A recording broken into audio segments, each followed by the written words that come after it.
Hello students. Today I will explain the summary of the chapter The Lost Child, which has been written by Mulkraj Anand. As usual, we will start with the writer Mulkraj Anand. His lifespan was from 12 December 1905 and to 28 September 2004. He was an Indian writer in English and depicted the lives of poor castes in traditional Indian society, and his famous novel is Untouchable. Student Mulk Raj Anand जो है कि बहुत ही famous novelist short story writer थे. इनका जन्म 12 दिसंबर 1905 को हुआ था और इनकी मृत्यु 28 सितंबर 2004 में हुई थी. ये बहुत ही अच्छे फेमस इंडियन राइटर थे जो कि इंग्लिश में लिखते थे, और इनकी जो राइटिंग्स होती थी उसमें मैक्सिमम इंडियन ट्रेडिशनल सोसाइटी में जो कंटेम्प्रेरी सिचुएशन था उससे रिलेटेड होता था. कंटेम्प्रेरी मतलब उस टाइम जिस समय ये थे उस समय समकालीन जो कंटेम्प्रेरी सिचुएशन होते थे वो जनरली कास्टिज्म जो है कि वो बहुत ज़्यादा था, तो उनसे रिलेटेड ही इनकी स्टोरी जो है वो रहती थी, इनके नॉवेल्स या राइटिंग्स जो भी है. और इनके जो फेमस नॉवेल है जो बहुत ही फेमस है वो है untouchable. So let's start the summary of the chapter. In this chapter, there are three characters: small child, parent, and strange man. Student, इस चैप्टर में पैसिव कैरेक्टर हैं बहुत सारे, जैसे डिफरेंट शॉप आते हैं और विलेज पीपल भी हैं, लेकिन ये सब पैसिव हैं. एक्टिव यही तीन character: small child, parent and strange man. And ये जो स्टोरी है, इस स्टोरी का जो टाइटल है द लॉस्ट चाइल्ड, ये बहुत ही ज़्यादा जस्टिफाइड है, क्योंकि ये जो पूरी स्टोरी है इस चाइल्ड के इर्द गिर्द घूमती है. और ये चाइल्ड आगे चल के स्टोरी में आप देखोगे कि आगे चल के ये लॉस्ट हो जाता है, खो जाता है. ठीक है. और उसके खोने से पहले और उसके बाद का जो बिहेवियर चेंजेस होता है उससे रिलेटेड ये स्टोरी है. जो राइटर हैं वो ये रिफ्लेक्ट कर रहे हैं, इस स्टोरी के थ्रू बच्चे की जो बिहेवियर में चेंजेस होते हैं उसको रिफ्लेक्ट कर रहे हैं. So let's start the story. Student, this story is about a young boys innocence and his bond with his parents. ये जो स्टोरी है ये एक बच्चा तो इनोसेंट होता ही है और उसके पेरेंट्स से जो बॉन्डिंग है उससे रिलेटेड है ये story. There is a fair going on and everyone in around the village is travelling. ये जो इस स्टोरी में क्या होता है कि स्टार्टिंग में पहले पैराग्राफ में ही आपको फर्स्ट में ही दिखेगा कि एक मेला लगा हुआ है. उस मेले में जाने के लिए विलेज पीपल जो है वो जा रहे हैं. Among them is a young boy. He skips and runs happily alongside his parents. ठीक है. इन विलेजर्स में एक छोटा बच्चा भी होता है जो अपने पेरेंट्स के साथ उस फेयर के लिए जा रहा है, फेयर देखने जा रहा है. There are many people traveling along with them. Some of them are moving in bullock cart or horses, while most of them are walking to the fair. बहुत सारे लोग जा रहे हैं, कुछ बुल्लक कार्ट पे जा रहे हैं, कुछ घोड़ों पे जा रहे हैं, लेकिन ज़्यादातर लोग पैदल जा रहे हैं. और बॉयज़ का जो एक्साइटमेंट था वो इतना ज़्यादा था, मेला देखने के लिए, कि वह बहुत ही ज़्यादा हैप्पी था. और वो रास्ते में on his way he sees a toy shop. He loudly proclaimed that he wants a toy. वो रास्ते में वो जाता है विलेजर्स के साथ फेयर देखने के लिए, तो रास्ते में उसे एक खिलौने की दुकान दिखती है और वो अपने पेरेंट्स को प्रोक्लेम करता है, पेरेंट्स को बोलता है कि मुझे वो खिलौने चाहिए. But his father looks at his angrily उसके जो पिता है वो उसे क्रोधित होकर, गुस्सा होकर उसे देखते हैं बड़ी बड़ी आंखों से। तो वो डर जाता है। और फिर क्या होता है, to divert the child's attention his mother draws his attention towards the mustard fields. वहीं साइड में एक सरसों का खेत रहता है, तो उसके अटेंशन को बच्चे का, उसके पापा जब उसे गुस्से में देखते हैं तो उसके अटेंशन को डाइवर्ट करने के लिए उसकी मम्मी उसे मस्टर्ड का फील्ड दिखाती है। Then what happen, there is a vast field of golden yellow mustard field and its colour excites the boy. वो मस्टर्ड का फील्ड जो था वो बहुत ही ज़्यादा बड़ा था और वो गोल्डन येलो, यानी उसमें जो फ्लावर्स थे वो येलो, सोने की तरह कलर थे। और उसे देख के जो बॉय है, चाइल्ड जो है, वो बहुत ज़्यादा एक्साइटेड हो जाता है। And the field is also filled with butterflies. वो जो फ्लावर्स थे, वहाँ तितलियाँ भी बहुत सारी थी, कलरफुल तितलियाँ थी।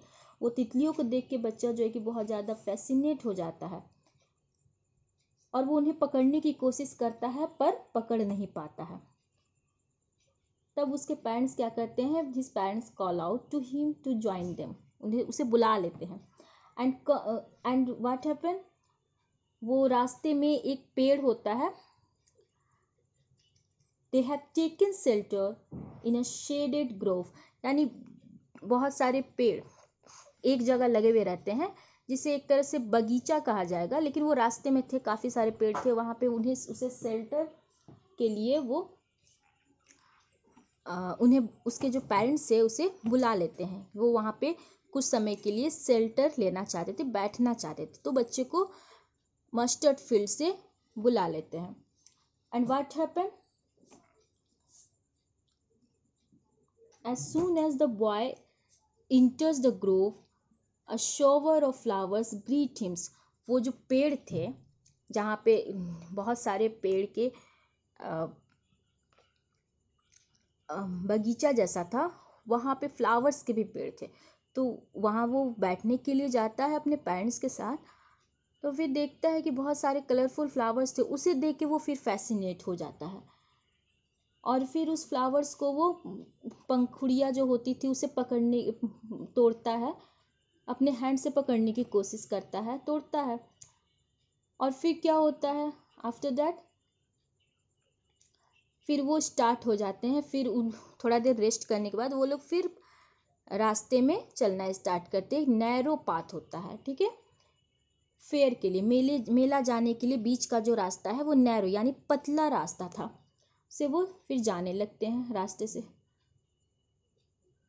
अब जो है कि वो जो नेचर, वर्ल्ड ऑफ नेचर से वो कहाँ चला जाता है, मेले में चला जाता है, ठीक है। वो जो बच्चा है अपने मम्मी पापा के साथ उस पेड़ के जो बगीचे हैं वहाँ से वो फिर मेले में चले जाता है, वर्ल्ड ऑफ फेयर में चला जाता है। And what happen, the boy stops in front of sweet shop. तो मेला में तो बहुत सारे शॉप होते हैं, मिठाई के शॉप होते हैं, खिलौनों के शॉप होते हैं, बहुत कुछ होता है। तो वो मिठाई के शॉप के पास वो खड़ा हो जाता है और उसे बर्फ़ी चाहिए होती है। He wants a barfi, though he knows his parents will not buy it for him.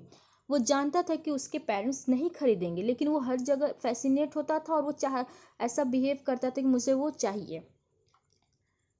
As they walk, फिर वो आगे बढ़ता, he is attracted by beautiful garlands of gulmohar, यानी कि फूलों के जो माला वाला एक दुकान होता है वहाँ पर वो जाता है, उस रास्ते से जाता है। फिर वो उससे अट्रैक्ट हो जाता है, उसे फिर वो चाहिए, लेकिन again it was also rejected by his parent, उसके पेरेंट्स के द्वारा रिजेक्ट कर दिया जाता है।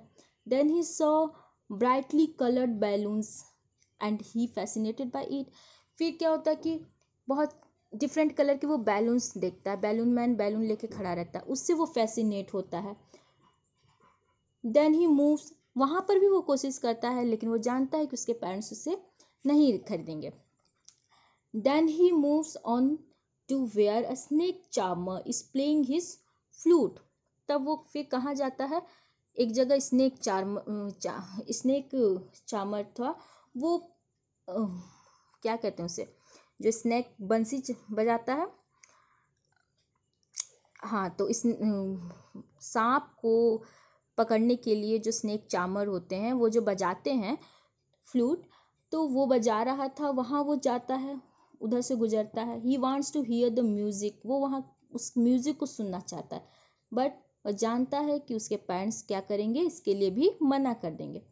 Finally he reached eight gain wheel, फिर वो कहाँ पहुँचता है, जो तारामाची होती है ना वहाँ पे, और उसे देख के वो बहुत ही ज़्यादा फैसिनेट हो जाता है, बहुत खुश हो जाता है। उस देखता है कि उस पर बहुत सारे लोग बैठे हैं, शाउट कर रहे हैं, चिल्ला रहे हैं, वो बहुत ज़्यादा खुश हो जाता है, उस पर वो बैठना चाहता है, बट वो बैठना चाहता है और वो बोलता भी है कि मैं उस पर बैठूंगा, लेकिन उसे कोई रिप्लाई नहीं मिलता है।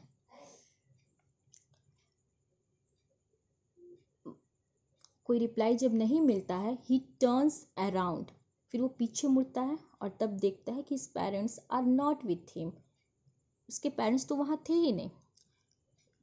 पूरे मेले भर वो अपने पेरेंट्स का हाथ पकड़ के आया, उंगली पकड़ के आया, लेकिन जो मेले के जो सामान हैं, मेले में जो शॉप्स हैं, डिफरेंट तरह की चीज़ों को देख के वो इतना ज़्यादा फैसिनेट हो गया कि वो छूट गया उसका हाथ उसके पेरेंट्स से, और वो जहाँ पहुँचा वहाँ पे वो खुद को, मतलब कि वो उस तारामाची पर बैठना चाहता था। और फिर क्या होता है कि वो अपने पेरेंट्स को इसके लिए बोलता है, लेकिन कोई रिप्लाई जब नहीं आता, वो टर्न होता है और देखता है कि उसके पेरेंट्स उसके साथ नहीं है। अब वो सब कुछ भूल जाता है कि वो क्या देखा है मेला में, उसे क्या चाहिए, वो पूरी तरह से डर जाता है। अब उसको उसके पेरेंट्स चाहिए बस। ही स्टार्ट क्राइंग, वो रोना स्टार्ट करता है, and he runs here and there, और इधर उधर दौड़ने लगता है अपने पेरेंट्स को खोजने के लिए। There are tears in his eyes, उसकी आंखों में टीयर्स थे, आंसू थे। And his clothes become dirty, और क्योंकि वो इधर उधर दौड़ता है, गिर जाता होगा, जिसके कारण उसके जो क्लोथ्स है वो डर्टी हो गए थे। तभी उसे वो नोटिस करता है, notice a temple around which many people are gathered. तभी वो नोटिस करता है, देखता है कि एक मंदिर है और वहाँ पे बहुत सारे लोग हैं। वो सोचता है कि मे बी वहाँ उसके पेरेंट्स मिल जाएंगे, and he hopes he can find his parents there, but there are too many people and he can not see them. उसे ऐसी आशा रहती है कि वहाँ पे उसके पेरेंट्स मिल जाएंगे, लेकिन वहाँ बहुत सारे लोग होते हैं, बट उसके पेरेंट्स नहीं होते हैं। तभी एक काइंड स्ट्रेंजर रेस्क्यूज हिम, एक दयालु अजनबी आदमी उस आता है और उसे मतलब कि वो समझ जाता है कि ये बच्चा लगता है खो गया है या फिर यहाँ रहेगा तो वो उसे कुछ प्रॉब्लम हो सकती है, इसलिए वो उसे उठा लेता है उस बच्चे को और कोशिश करता है कि उसे वो चुप करा सके। The stranger asks the boy who his parents are, stranger उसे पूछता है उस बच्चे से कि तुम्हारे पेरेंट्स कौन हैं, but the boy can not tell him, उसे नहीं बोल पाता है, क्योंकि वो तो बस बहुत डरा हुआ रहता है, उसे बस अपने पेरेंट्स, जल्दी से जल्दी उसे अपने पेरेंट्स चाहिए। He only repeats that he wants his mother and father, वो हमेशा एक ही चीज़ रिपीट कर रहा है कि I want my father, I want my mother. The stranger takes him to the roundabout के पास स्ट्रेंजर उसे ले जाता है, बट उसे उस पर कोई ऐसा असर ही नहीं पड़ता है। And ask weather he wants a ride, वो उस स्ट्रेंजर उसे बोलता है कि क्या तुम उस पर घूमना चाहते हो, पर वो कुछ नहीं, उसे कुछ नहीं चाहिए, बस वो एक ही बात बोलता है, आई want my mother, I want my father. फिर स्ट्रेंजर उस बच्चे को स्नेक चार्मर के पास ले जाता है, but still child cried for his parents, फिर भी चाइल्ड जो है कि अपने पेरेंट्स के लिए चिल्ला रहा था, रो रहा था। And the stranger takes him to the balloon man के पास ले जाता है, स्वीट शॉप के पास ले जाता है और उसे ऑफर करता है कि क्या तुम्हें बैलून चाहिए, क्या तुम्हें स्वीट चाहिए, स्वीट ले लो, बैलून ले लो। बट स्टिल जो चाइल्ड है क्राइड फॉर हिज पेरेंट्स, अभी भी वो अपने पेरेंट्स के लिए रो रहा था और बार बार बस एक ही बात बोल रहा था, आई want my mother, I want my father. Students, this is about the story. ये जो स्टोरी है इसमें चाइल्ड स्टार्टिंग में तो अपने मम्मी पापा के साथ वो रहता है और फेयर में जितनी भी चीज़ें हैं उससे वो बहुत ज़्यादा फैसिनेट होता है, बहुत ज़्यादा अट्रैक्ट होता है और चाहता है कि मुझे वो सब चीज़ मिल जाए। और उस समय उसके पेरेंट्स रिफ्यूज़ कर देते हैं, मना कर देते हैं, तो उसे थोड़ा बहुत अंदर में गुस्सा भी आता होगा। बट जब वो अपने पेरेंट्स से बिछड़ जाता है, वो खो जाता है मेले में, तब उसके लिए कोई भी चीज़ उतनी वैल्यूएबल नहीं है, नहीं चाहिए उसे कोई चीज़, बस उसे अपने पेरेंट्स चाहिए।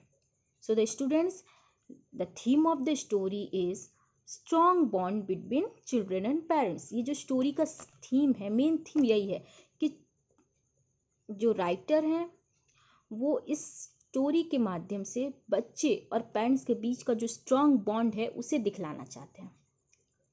एंड एक बहुत ही इंपॉर्टेंट एक क्वेश्चन इस चैप्टर से आ सकता है कि ये टाइटल जस्टिफिकेशन, ये बहुत ही इंपॉर्टेंट रहता है कि ये जो टाइटल है कितनी हद तक इस चैप्टर को जस्टिफाई कर रहा है। तो कुछ पॉइंट्स है जो टाइटल जस्टिफिकेशन में इंपॉर्टेंट है, जैसे all the incidents in the story are about the child. ये जो स्टोरी है, इस स्टोरी के पूरे जो इंसिडेंट है वो चाइल्ड से रिलेटेड ही है। और writer focus the attention on the behaviour of child. Writer जो है कि चाइल्ड के बिहेवियर पे पूरा उनका अटेंशन रहता है, क्योंकि चाइल्ड का बिहेवियर चेंज होता है। जब वो अपने पेरेंट्स के साथ रहता है तब उसका अलग बिहेवियर होता है, और जब वो अपने पेरेंट्स से बिछड़ जाता है तब उसका अलग बिहेवियर होता है। And showing the bond between child and parents, ये जो बिहेवियर है और ये जो स्टोरी है, ये पेरेंट्स और चाइल्ड के बीच एक बॉन्ड जो होता है, स्ट्रॉन्ग बॉन्ड, उसे शो कर रहा है। And the child mentioned in the story was getting lost in the, और एक सबसे मेन बात तो ये है कि इस स्टोरी में जो चाइल्ड है, जो मेन कैरेक्टर है, जिसके इर्द गिर्द ये स्टोरी घूम रही है, वो लास्ट में खो जाता है। मतलब कि स्टोरी के बीच में ही वो खो जाता है, और फिर उसके बाद उस खोने के बाद जो उसका बिहेवियर है वो राइटर जो है कि रिफ्लेक्ट करना चाहते हैं कि बच्चे और पेरेंट्स के बीच कितना स्ट्रॉन्ग बॉन्डिंग होता है। So that's why the lost child title जो है पूरी तरह से चैप्टर को जस्टिफाई कर रहा है।